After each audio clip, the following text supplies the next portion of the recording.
मित्रों, जब हम किसी भी मंत्र की साधना करते हैं, खासकर जब हम गायत्री मंत्र की साधना करते हैं, मंत्र लंबा होता है, तो उस समय हमारा मन हमें भटकाता है, क्योंकि हमारा जो मन है वो एकांत में नहीं रहना चाहता। वो किसी न किसी संगी साथी की ज़रूरत महसूस करते रहता है, इसलिए हमारे मन को वो भटकाता है और इसी भटकाव के कारण हम सही तरीके से साधना में प्रवेश नहीं कर पाते हैं। आज इसी संदर्भ में हम आपसे चर्चा करेंगे कि आपके मन को कैसे स्थिर करें, हमारा मन क्यों भटकता है, वासना में हमारा मन क्यों जाता है। ईश्वर ने एक हम रहस्य के ऊपर से पर्दा उठाएंगे कि ईश्वर ने स्त्री का निर्माण कैसे किया। बड़ी रोचक कहानी के माध्यम से आज हम अपने इस विषय को लेकर के आए हैं। यदि आप इसको सुनेंगे तो निश्चित रूप से आपको काफ़ी आनंद आएगा और आप इस चीज़ को समझ भी पाएंगे। राधे राधे, जय श्री कृष्णा, नमस्कार। मैं आचार्य पंडित गिरीश बारोलिया। गायत्री महामंत्र। ओम भूर्भुवः स्वः तत्सवितुर्वरेण्यं भर्गो देवस्य धीमहि धियो यो नः प्रचोदयात्। अखण्डमण्डलाकारं व्याप्तं येन चराचरं तत्पदं दर्शितं येन तस्मै श्री गुरवे नमः। तस्मै श्री गुरवे नमः।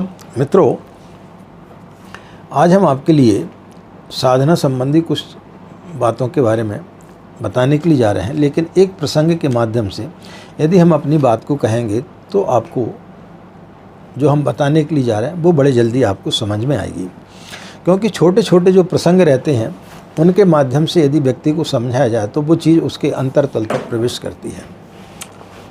बहुत ही प्राचीन कथा है, बहुत ही प्राचीन है कि भगवान ने जब इस सृष्टि को बनाया, इस सृष्टि का निर्माण किया उन्होंने, तो उन्होंने पेड़ पौधे पशु पक्षी सारी चीज़ें बनाई और अंत में उसने मनुष्य को बनाया। जब अंत में मनुष्य को बनाया तो मनुष्य अकेला इस पृथ्वी पर घूमता था तो वो अकेलेपन में थोड़ा सा भयभीत होने लगा, उसको अच्छा नहीं लगता था। तो वह भगवान के पास में गया और काफ़ी गिड़गिड़ाने लगा कि प्रभु, आप मुझे कोई संगी साथी दें, मैं अकेला हूँ, अकेले में मन नहीं लगता है। तो ईश्वर ने अपनी असमर्थता व्यक्त करते हुए कहा कि भाई जितनी भी चीज़ें बनाना थी मैं बना चुका हूँ और अंत में मैंने आपका निर्माण किया है। अब मेरे पास में कोई भी वस्तु ऐसी नहीं है कि जिसका निर्माण करके मैं आपको दे सकूं। लेकिन उसने काफ़ी अनुनय विनय किया, तब भगवान को भी थोड़ा सा उसके ऊपर दया आई। तब फिर भगवान ने अलग अलग पशु पक्षियों, चांद तारों से कुछ चीज़ें लेकर के स्त्री का निर्माण किया। चांद से ईश्वर ने रोशनी ली, मोर से थोड़ी सी अकड़ ली, कबूतरों से गुनगुनाहट ली, तोते से वाणी ली और नदियों से चंचलता ली, फूलों से उन्होंने कोमलता ली। और ये सारी चीज़ों को लेकर के भगवान ने एक स्त्री का निर्माण किया। वह उस स्त्री को देख करके काफ़ी प्रसन्न हुआ और उसको लेकर के अपने साथ में आ गया। 7 दिन के पश्चात में वो पुनः भगवान के पास में जाकर के खड़ा हो गया। तो ईश्वर ने बोला कि क्या बात है? बोले मैं इसके साथ में नहीं रह सकता हूँ, यह दिन रात बोले जो है कुछ न कुछ बोलती ही रहती है, मैं इसके साथ में रहना मेरे लिए असंभव है। चूँकि तोतों से वाणी मांगी थी इसलिए दिन रात कुछ न कुछ बोलती रहती थी। बोले मैं इससे के साथ में रह करके बड़ा परेशान हो गया हूँ, कृपया करके आप इसे अपने ही पास रखें। वो ईश्वर के पास में उसे छोड़ करके आ गया। फिर 7 दिन के पश्चात में फिर भगवान के पास में जा कर के खड़ा हो गया। तो ईश्वर ने पूछा कि अब क्या बात है?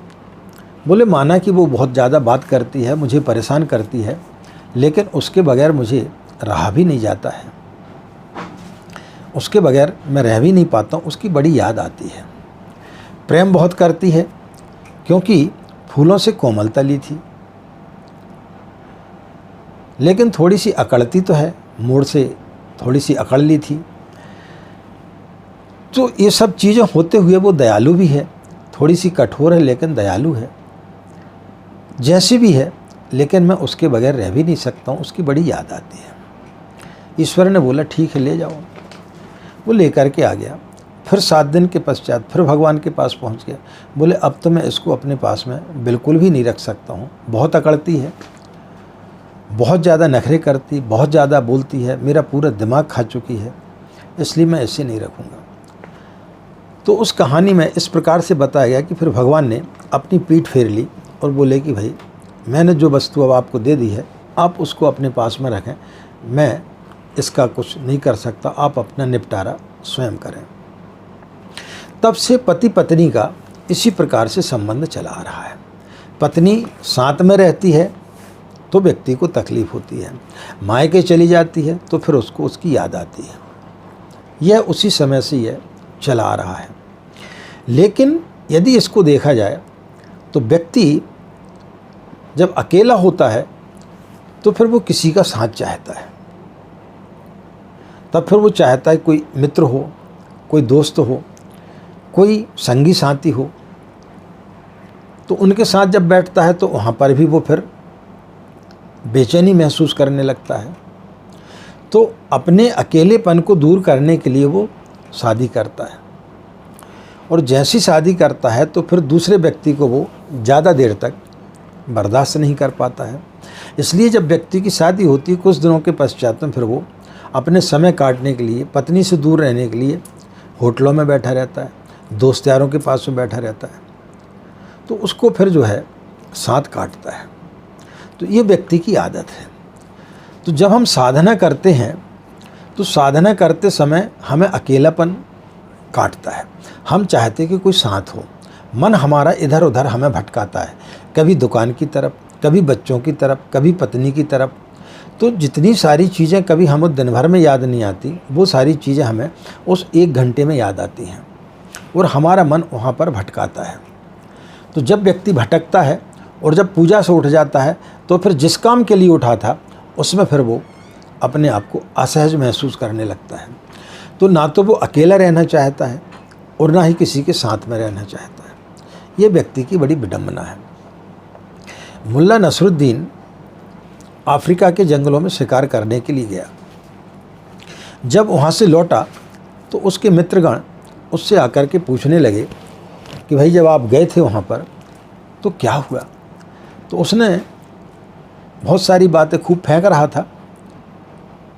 तो एक उसने बात बताई कि एक वहाँ पर पक्षी, एक वहाँ पर एक जानवर है, जब वो खूब ज़ोर से चिंघाड़ता है, खूब ज़ोर से आवाज़ करता है, मादा जो रहती है वो दौड़ते हुए आ जाती है। वो कितनी भी दूर हो लेकिन वो दौड़ते हुए आ जाती है। तो उनके मित्रों ने मज़ा लेने के लिए पूछा कि भाई आप थोड़ा सा उसका बताएं कि वो किस प्रकार से चिंघाड़ता है। तो मुल्ला ने बहुत ज़ोर से आवाज़ दी, बहुत ज़ोर से चिंघाड़ा।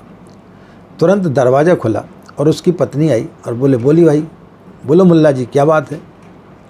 तो उसने बोला देख चिल्लाता है तो पत्नी आ जाती है, इसी प्रकार से जानवर चिल्लाता तो कितनी भी दूर हो तो वो मादा आ जाती है नर के पास में।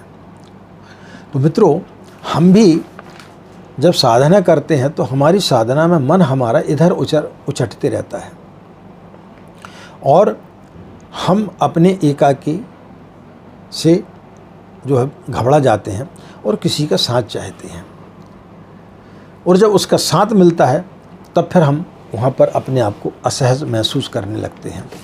तो ये हर व्यक्ति की जीवन की कथा है।